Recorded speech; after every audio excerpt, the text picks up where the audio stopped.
सुरा संपूर्ण कलशम रुधिराप्लुतमेव च दधाना हस्त पद्माभ्याम कुष्मांडा शुभदास्तु में। माता रानी के सभी भक्तों को प्रेम पूर्वक जय माता दी। नवरात्रि के पतित पावन दिनों में चौथा दिन माता कुष्मांडा को समर्पित माना जाता है। जो भी भक्त पूरी श्रद्धा और भाव से माता कुष्मांडा की कथा का श्रवण करता है, माता रानी शीघ्र ही प्रसन्न होकर के उसकी सभी प्रकार की मनोकामनाओं की पूर्ति करती हैं। आदि शक्ति जगत जननी माँ कुष्मांडा शक्ति स्वरूपा हैं। माता सभी भक्तों का कल्याण शीघ्र ही कर देती हैं। माता अति अल्प सेवा से ही प्रसन्न होकर सभी भक्तों का कल्याण करती हैं। जब सृष्टि नहीं थी, चारों तरफ अंधकार ही अंधकार था, तब इन देवी ने अपनी हाथ से ब्रह्मांड की रचना की थी। इसीलिए इन्हें सृष्टि की आदि स्वरूपा या आदि शक्ति कहा गया है। इस देवी की 8 भुजाएं हैं, इसलिए इन्हें अष्टभुजा भी कहा जाता है। इनके 7 हाथों में क्रमशः कमंडल, धनुष, बाण, कमल पुष्प, अमृतपूर्ण कलश, चक्र तथा गदा है। 8वें हाथ में सभी सिद्धियों और निधियों को देने वाली जपमाला है।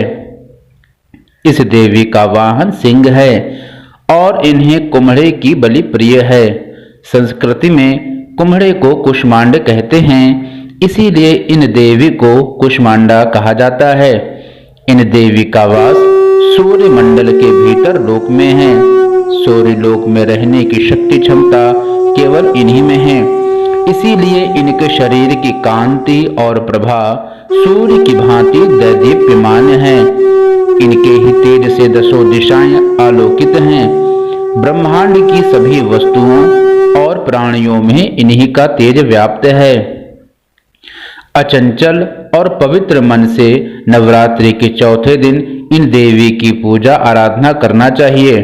इससे भक्तों के रोगों और शोकों का नाश हो जाता है तथा उसे आयु, यश, बल और आरोग्य प्राप्त होता है। ये देवी अत्यल्प सेवा और भक्ति से ही प्रसन्न होकर आशीर्वाद देती हैं। सच्चे मन से पूजा करने वालों को सुगमता से परम पद प्राप्त होता है। विधि विधान से पूजा करने से भक्त को कम समय में ही कृपा का सूक्ष्म भाव अनुभव होने लगता है। विधि विधान से पूजा करने पर भक्त को कम समय में ही कृपा का सूक्ष्म भाव अनुभव होने लगता है।